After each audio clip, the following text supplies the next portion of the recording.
Subscribe कीजिए learning pharmacy channel को and bell icon को दबाइए लेटेस्ट फार्मेसी वीडियो सबसे पहले देखने के लिए। सो फ्रेंड्स, आज की वीडियो में हम डिस्कस करेंगे जॉइंट डिसऑर्डर्स, जिसमें हम डिफाइन करेंगे जॉइंट डिसऑर्डर्स को, टाइप ऑफ जॉइंट डिसऑर्डर आपसे डिस्कस करेंगे and arthritis and miscellaneous disorder discuss करेंगे डिटेल में। सो देखिए, सबसे पहले देखते हैं क्या होती है जॉइंट डिसीज़। जॉइंट डिसीज़ क्या होती है? देखिए, एक तरह की पेन एंड स्टिफनेस की कॉम्बिनेशन होती है। एक तरह का पेन एंड स्टिफनेस होता है उस जॉइंट में जहाँ पर ये डिसीज़ होती है, leading to the loss of function. उस पर्टिकुलर जॉइंट का फंक्शन जो है वो लॉस होने लगता है, धीरे धीरे वो काम करना बंद कर देती हैं। ये क्लासिक फीचर्स होते हैं जॉइंट डिसीज़ के। तो सिम्टम्स में क्या होते हैं? देखिए, जॉइंट इन्फ्लामेशन होने लगती है, जॉइंट डिटीरियोरेशन मीन्स जॉइंट जो है वो धीरे धीरे खराब होने लगती है, जिसके कारण लिमिटेड मूवमेंट होने लगती है उस पर्टिकुलर एरिया की। फिर क्या होता है? देखिए, इसकी कॉज के अकॉर्डिंग क्या होती है, इसकी ट्रीटमेंट डिपेंड करती है। ट्रीटमेंट में इसमें या तो मेडिकेशन से के थ्रू ट्रीट किया जाता है जॉइंट डिसऑर्डर्स को, या फिजिकल थेरेपीज़ के थ्रू ठीक किया जाता है, या सर्जरी की जाती है उस पर्टिकुलर एरिया की जहाँ पर इस तरह का जॉइंट डिसऑर्डर है ना। देखें अगर हम type of joint disorder, joint disease types, तो उसमें कितने तरह के होते हैं वो हम देखते हैं। अगर हम इसको क्लासीफाई करें तो हम कह सकते हैं arthritis disorder and miscellaneous disorder. Arthritis disorder में अगर जो मेन 4 होते हैं, बहुत सारे होते हैं इसके अंडर, बट जो मेन होते हैं वो है देखिए gonococcal arthritis, osteoarthritis, rheumatoid arthritis, juvenile rheumatoid arthritis. And miscellaneous में अगर हम देखें तो है ankylosing spondylitis, degenerative disc disease, carpal tunnel syndrome and gout. तो देखिए, ये 8 डिसऑर्डर हम डिस्कस करेंगे। ज़रूरी नहीं है कि आपको एग्जाम में इन सारे ही डिसऑर्डर के बारे में लिखना है। कुछ कुछ एग्जाम से बहुत ही पर्टिकुलर पूछ लिया जाता है आपसे ऑस्टियोआर्थराइटिस, रूमेटॉइड अर्थराइटिस या गाउट के बारे में। तो ये 3 जो है ये मेन है। बाकी के बारे में भी आपको पता होना चाहिए, क्योंकि कितने मार्क्स का आपका क्वेश्चन आता है। कभी कभी 16 मार्क्स में जॉइंट डिसऑर्डर्स पूछ लिए जाते हैं, तो दैट इज़ वाई आपको पता होना चाहिए इनमें से कुछ डिसऑर्डर्स के बारे में। सो इन सभी को हम देखते हैं वन बाय वन। देखिए, फर्स्ट डिसऑर्डर देख लेते हैं अर्थराइटिक डिसऑर्डर में गोनोकोकल अर्थराइटिस। क्या होता है? देखिए, गोनोकोकल अर्थराइटिस एक तरह का इन्फेक्शन होता है जॉइंट्स, टेंडन्स एंड मसल्स का, जो कि मोस्टली उन पर्सन्स को होता है जो कि गोनोरिया से अफेक्टेड होते हैं। गोनोरिया क्या होती है? एक तरह की सेक्सुअली ट्रांसमिट डिसीज़ होती है। इस तरह का इन्फेक्शन गोनोकोकल अर्थराइटिस ज़्यादातर अफेक्ट करता है वुमेंस को, और 30 साल से पहले, बिफोर द एज ऑफ 30, जो 30 साल से पहले की वुमेंस होती हैं उनको इस तरह का इन्फेक्शन जो है वो ज़्यादा अफेक्ट करता है। सिम्टम्स में अगर आप बात करें तो सिम्टम्स में होते हैं इसमें फीवर, जॉइंट पेन रहता है 1 से 4 दिनों तक, पेन होता है हैंड एंड व्रिस्ट में। देखिए, पेन होता है क्योंकि टेंडन्स जो है वो इन्फ्लेम्ड हो जाती है, इन्फ्लामेशन हो जाती है टेंडन्स की। देन फिर पेन होता है ड्यूरिंग यूरिनेशन उस पर्सन को जो कि गोनोकोकल अर्थराइटिस से अफेक्टेड है। अब देखिए, अगर सेकंड डिसऑर्डर की बात करें ऑस्टियोआर्थराइटिस की, तो पहले समझ लेते हैं। देखिए, ऑस्टियोआर्थराइटिस में होता क्या है? ये देखिए, ये हेल्दी नी जॉइंट है जहाँ पर ये जो पोर्शन है ये कार्टिलेज प्रेजेंट है। ऑस्टियोआर्थराइटिस में क्या होता है? देखिए कि ये कार्टिलेज जो है ये ब्रेक डाउन होने लगता है, कार्टिलेज टूटने लगता है ये अगर हम कहें तो।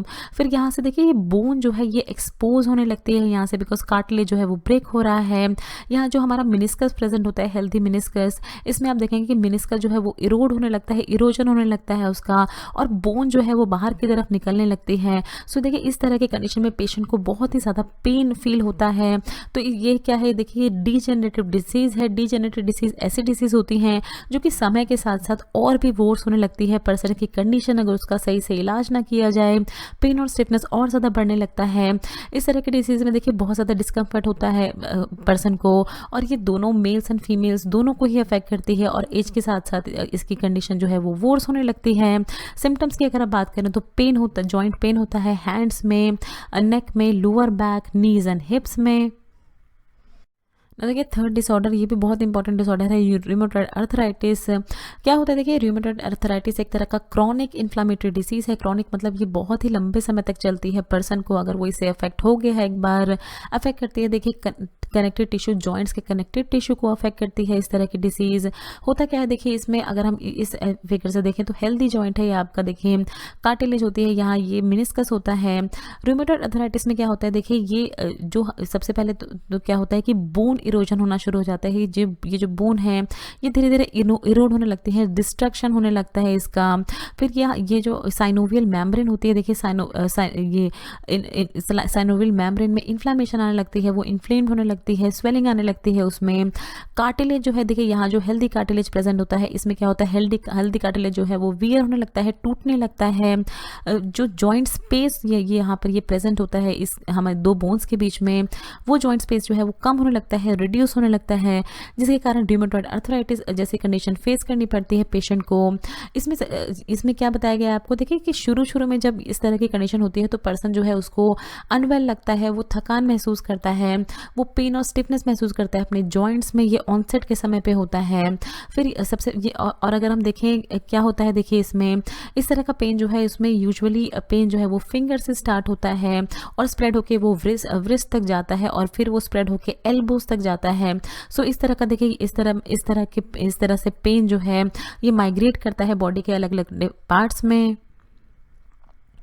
देखिए सिम्टम्स की अगर हम बात करें जल्दी से देख लेते हैं, क्योंकि बहुत ही इंपॉर्टेंट है रूमेटॉइड अर्थराइटिस। कभी कभी इस पर सेपरेट क्वेश्चन भी पूछ लिया जाता है, तो आपको इसके बारे में डिटेल में पता होना चाहिए। सिम्टम्स में सबसे पहले देखिए पेन और एकिंग इन मोर देन वन जॉइंट, तो सिर्फ एक ही जॉइंट्स में नहीं, उससे भी ज़्यादा जॉइंट में पर्सन को पेन हो सकता है। स्टिफनेस रहती है। देखिए स्टिफनेस क्या होती है, स्टिफनेस के कारण क्या होता है कि पर्सन जो है वो ठीक से काम नहीं कर पाता। जैसे अगर उसके हैंड में पेन है तो वो ठीक से चीज़ों को उठा नहीं पाएगा, ठीक से पेन नहीं होल्ड कर पाएगा, तो इस तरह की कंडीशन होने लगती है पेशेंट को। टेंडरनेस एंड स्वेलिंग हो जाती है, मोर देन वन जॉइंट में स्वेल हो जाता है, सूजन आ जाती है उसकी जॉइंट्स में। और देखिए इसी सेम तरह के सिम्टम जो है वो मींस देखिए अगर एक हैंड में सिम्टम्स है तो इसी तरह के सिम्टम जो है उसके दूसरे हैंड में भी आ सकते हैं।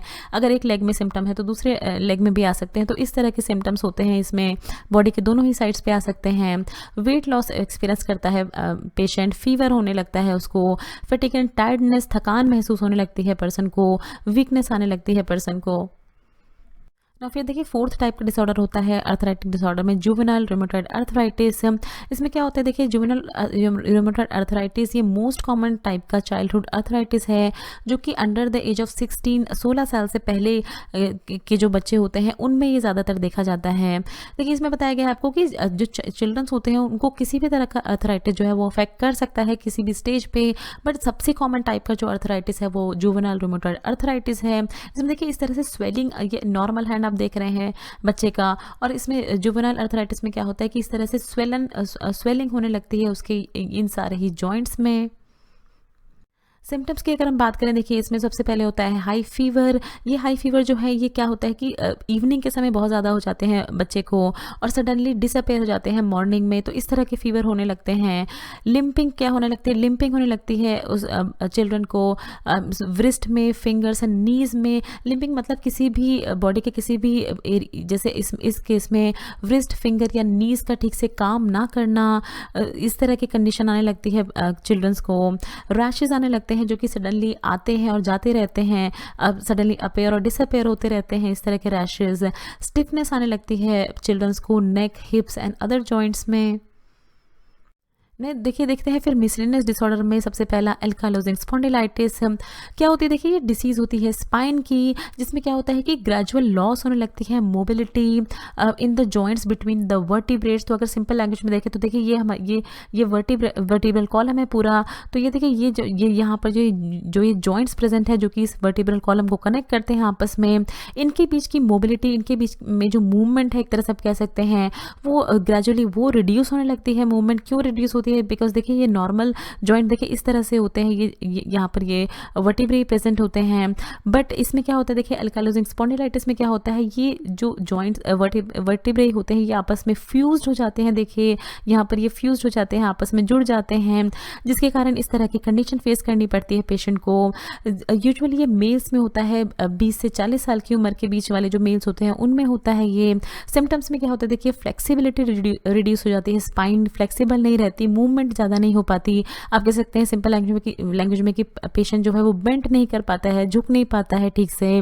फिर क्या होती है देखिए, इस रिड्यूस फ्लेक्सिबिलिटी के कारण क्या होता है कि जो पर्सन होती है उसकी हंच्ड फॉरवर्ड पॉस्चर उसका हो जाता है। देखिए इस तरह से आगे की तरफ झुका हुआ पॉस्चर हो जाता है पर्सन का। इसलिए कहा जाता है कि आपको अपनी स्पाइनल कॉर्ड जो है, स्पाइन को स्ट्रेट करके बैठना चाहिए। जब भी आप अपने नॉर्मल स्टडीज़ भी कर रहे हैं तो कोशिश करें कि आप सीधे बैठें, जिससे कि आपका अच्छा फोकस बनता है इससे। फिर पेन होता है, इस तरह के पर्सन को पेन होने लगता है बैक में और अदर जॉइंट्स में।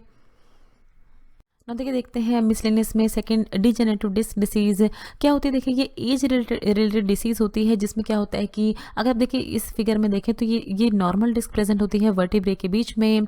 इस डिजेनरेटिव डिस्क डिसीज़ में क्या होता है कि ये डिस्क जो है ये थिन होती रहती है, समय के साथ साथ ये थिन होती रहती है, पतली होती रहती है, और जिससे क्या होता है कि बोन एक समय के बाद क्या होता है कि बोन जो है वो बाहर आने लगती है। सो इस तरह से की कंडीशन में क्या होता है कि पेशेंट जो है उसको बहुत ज़्यादा पेन फील होता है, बैक पेन बहुत ज़्यादा होता है। इसमें ये बताया गया देखिए आपको 1 और मोर डिस्क ब्रेक डाउन होने लगती है, जिससे कि बहुत ज़्यादा पेन होता है।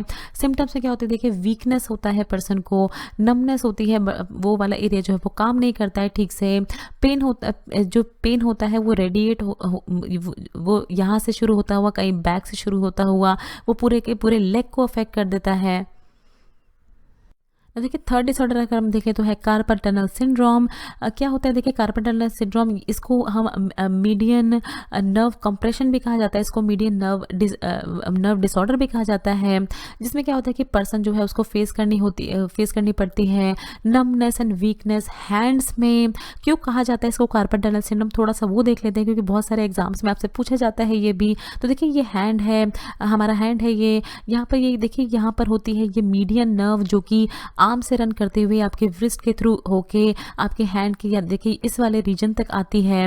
तो तो अगर आप इसमें एक एक पार्ट अगर हम देखें तो ये मीडियन नर्व है, देखिए ये फ्लेक्स और टेंडन्स है यहाँ पर ये जो प्रेजेंट है, ये कार्पल बोन होती है देखिए ये वाला पार्ट। तो इसी का क्रॉस सेक्शन आपको दिखाया गया है। अगर आप ऊपर से देखें इसको तो ये पूरा इस तरह का पार्ट दिखता है, देखिए कार्पल बोन, ये यहाँ पर ये जो प्रेजेंट है ये कार्पल बोन है। ये जो आपको ग्रेश रीजन में दिखाया गया है वो है कार्पल टनल, और यहाँ से देखिए ये फ्लेक्स और टेंडन्स है जो कि वाइट में आपको दिखाए गए हैं फ्लेक्स और टेंडन्स। तो अगर ये आप येलो पार्ट देखें तो ये ही है मीडियन नर्व। और क्या होता है carpel tunnel syndrome, median nerve जो है उसमें ज़्यादा प्रेशर लगने के कारण इस तरह का डिसऑर्डर जो है वो फेस करना पड़ता है पेशेंट को, जिसमें क्या होता है कि नमनेस आने लगती है, वीक होने लगता है। देखिए सिर्फ इतना पार्ट जो है ये जो ब्लूइश रीजन में दिखाया गया, सिर्फ इतना पार्ट जो है उसमें पेन और नमनेस होने लगता है पर्सन को। अगर सिम्टम्स की अगर देखिए बात करें इसमें हम, तो numbness and burning pain in the hand, तो इतना ज़्यादा पेन होता है पर्सन को, उसको लगता है कि उसका हैंड जो है वो बहुत ज़्यादा नम हो गया है, बहुत ज़्यादा बर्निंग जैसा पेन होने लगता है उसको। ये देखिए ये वाला रीजन है, यहाँ तक अब मीडियन नर्व जो है आपकी वो रन करती है, यहाँ से लेके यहाँ तक देखिए पूरी आती है। तो यही पूरा रीजन होता है जहाँ पर पर्सन को पेन होने लगता है। फिर ये सिम्टम जो देखिए इसमें बताया गया कि ये जो सिम्टम्स होते हैं ये रात में ज़्यादा जो एक्सपीरियंस करने पड़ते हैं पेशेंट्स को। रात में कभी कभार पर्सन जो है वो सो भी नहीं पाता है, इतना दर्द होता है उसको हैंड्स में। और कभी कभार ये इतने सीवियर होते हैं कि जो normal day to day activity होती है पर्सन की, जो उसके रोज़ाना के काम होते हैं वो भी ठीक से नहीं कर पाता है, उसको इतना पेन एक्सपीरियंस करना पड़ता है अपने हैंड्स में। तो देखिए लास्ट डिसऑर्डर देखते हैं गाउट। गाउट क्या होता है देखिए, ये एक ऐसी कंडीशन होती है जिसमें पर्सन की बॉडी में ओवरलोड होने लगता है, यानी बहुत ज़्यादा प्रोड्यूस एंड डिपॉजिट होने लगता है यूरिक एसिड, जिसके कारण क्या होता है रिकरिंग अटैक, बार बार अटैक आने लगते हैं अर्थराइटिस के। तो एक तरह का अर्थराइटिस डिसऑर्डर के में ही आता है गाउट भी। फिर क्या होता है देखिए, अगर इसमें बताया गया कि अगर लंबे समय तक गाउट रह जाता है, अगर लंबे समय तक पर्सन की बॉडी में यूरिक एसिड प्रोड्यूस और एक्यूमुलेट होता रहता है, तो क्या होता है देखिए hard lump of uric acid जो है वो जमा होने लगते हैं in and around the joints. इस फिगर में अगर आप देखें तो देखिए यहाँ पर ये बेसिकली ये टोज में होता है इस तरह का यूरिक एसिड डिपॉजिट। इसमें क्या होता है देखिए यूरेट क्रिस्टल जो है ये जमा होने लगे हैं टोफस में, जिसके कारण क्या होता है कि ये बोन जो है देखिए वो इरोड होने लगती हैं, वो धीरे धीरे उनका डिस्ट्रक्शन होने लगता है, वो कम होने लगती हैं धीरे धीरे बोन्स। तो इसमें क्या होता है कि इस तरह की स्वेलिंग जो है वो देखी जाती है पर्सन्स में। सिम्टम्स की अगर आप बात करें तो देखिए severe pain, redness, swelling in joints, often the big toe. तो देखिए इस तरह का बिग टो जैसी कंडीशन जो है वो फेस करनी पड़ती है पर्सन को। ना देखिए कवर कर लेते हैं समरी। देखिए समरी बनाने का ये पर्पस होता है कि जो भी आपने अभी तक सीखा है अपने 14 मिनट के लेक्चर में वो आपको एकदम से याद आ जाए। अगर आप किसी एग्जाम्स में एग्जाम की तैयारी कर रहे हैं, अगर आप एग्जाम में जा रहे हैं तो आप सिर्फ समरी देखें, आपको पूरा ही लेक्चर जो है वो एक तरह से रिवाइज हो जाएगा। तो वन बाय वन देख लेते हैं। सबसे पहले हमने देखा जॉइंट डिसऑर्डर जो होते हैं ऐसे डिसऑर्डर होते हैं जो कि पेन एंड स्टिफनेस कॉज करते हैं और जिसकी वजह से लॉस ऑफ फंक्शन होने लगते हैं बॉडी के डिफरेंट पार्ट्स के। गोनोकोकल अर्थराइटिस में हमने देखा ये इन्फेक्शन होता है जॉइंट, टेंडन एंड मसल्स का, जो कि अफेक्ट करता है बेसिकली उन पर्सन्स को जिनको गोनोरिया है पहले से ही। गोनोरिया एक तरह की सेक्सुअली ट्रांसमिटेड डिसीज है। हमने देखा था वुमेन्स को ज़्यादा होता है गोनोकोकल अर्थराइटिस। ऑस्टियोआर्थराइटिस में हमने देखा एक तरह की डीजेनरेटिव डिसीज है, मतलब ये समय के साथ साथ और भी वर्स होने लगती है। यूजुअली इसमें क्या डीजेनरेटिव डिसीज इसमें क्या होता है कि पेन एंड स्टिफनेस बहुत ज़्यादा एक्सपीरियंस करनी पड़ती है पर्सन को जिन पार्ट्स में इस तरह का ऑस्टियोआर्थराइटिस है उनको। रूमेटॉइड अर्थराइटिस में हमने देखा एक तरह की क्रॉनिक इन्फ्लामेटरी डिसीज होती है जो कि बहुत ही लंबे समय तक चलती है, पेशेंट को बहुत ही लंबे समय तक रहती है। इस तरह की बीमारियां कनेक्टिव टिश्यू ऑफ जॉइंट्स के कनेक्टिव टिश्यू को अफेक्ट करती है। ये जुवेनाइल अर्थराइटिस में हमने देखा ये चाइल्डहुड अर्थराइटिस होता है जो कि बेसिकली चिल्ड्रंस को अफेक्ट करता है, जो कि अंडर द एज ऑफ 16 साल से पहले के बच्चों को अफेक्ट करता है। एल्काइलोजिंग स्पॉन्डिलाइटिस में हमने देखा कि ये डिसीज होती है स्पाइन की, जिसमें क्या होता है कि ग्रेजुअल लॉस होने लगती है मोबिलिटी, हम कह सकते हैं फ्लेक्सिबिलिटी लॉस होने लगती है वर्टिब्रल कॉलम की, वर्टिब्रे की। डिजेनरेटिव डिस्क डिसीज में हमने देखा ये एज रिलेटेड डिसीज होती है जो कि उम्र के साथ साथ होने लगती है, जिसमें जो डिस्क है वर्टिब्रल कॉलम की के बीच की जो डिस्क होती है वो डिटेरियोरेट होने लगती हैं और ब्रेक डाउन होने लगती है वो डिस्क, जिसके कारण बहुत ज़्यादा पेन होता है पर्सन को। बैक पेन बहुत ज़्यादा एक्सपीरियंस करना पड़ता है। कार्पल टनल सिंड्रोम में हमने देखा कि ये मीडियन नर्व कंप्रेशन, जो मीडियन नर्व होती है उस पर ज़्यादा प्रेशर लगने के कारण इस तरह की कंडीशन होती है जिससे कि उसका हैंड जो है उसमें वीकनेस और नम्बनेस आने लगती है। लास्ट में हमने गाउट में देखा ये ऐसी डिसीज है जो कि ओवरलोड ऑफ यूरिक एसिड बहुत ज़्यादा प्रोड्यूस होने लगता है एंड डिपॉजिट होने लगता है बॉडी के डिफरेंट पार्ट्स में, जिसके कारण क्या होता है कि पेशेंट को अटैक्स आने लगते हैं, इन्फ्लामेशन, अर्थराइटिक अटैक आने लगते हैं। So thanks for watching. Next video में हम कवर करेंगे human anatomy and physiology chapter 7, जिसमें हम लिगामेंट्स एंड टेंडन्स देख लेंगे। सो फ्रेंड्स, अगर आपको ये वीडियो अच्छी लगे तो इस वीडियो को जरूर लाइक कीजिए, शेयर कीजिए अपने फ्रेंड्स के साथ। अगर आप चैनल पर पहली बार हैं तो प्लीज़ चैनल को सब्सक्राइब कीजिए। वीडियो के नीचे रेड कलर का सब्सक्राइब बटन दिया होगा, उस पर क्लिक करके आप चैनल को सब्सक्राइब कर सकते हैं। अगर आपका कोई भी सवाल है तो नीचे दिए हुए कमेंट बॉक्स में आप हमसे कुछ भी पूछ सकते हैं। ये कुछ हमारे रिलेटेड वीडियोस के लिंक हैं जिन पे क्लिक करके आप उनको देख सकते हैं। दोस्तों, लर्निंग फार्मेसी पे आने के लिए और ये वीडियो देखने के लिए आपका बहुत बहुत शुक्रिया। मिलते हैं अगले वीडियो में।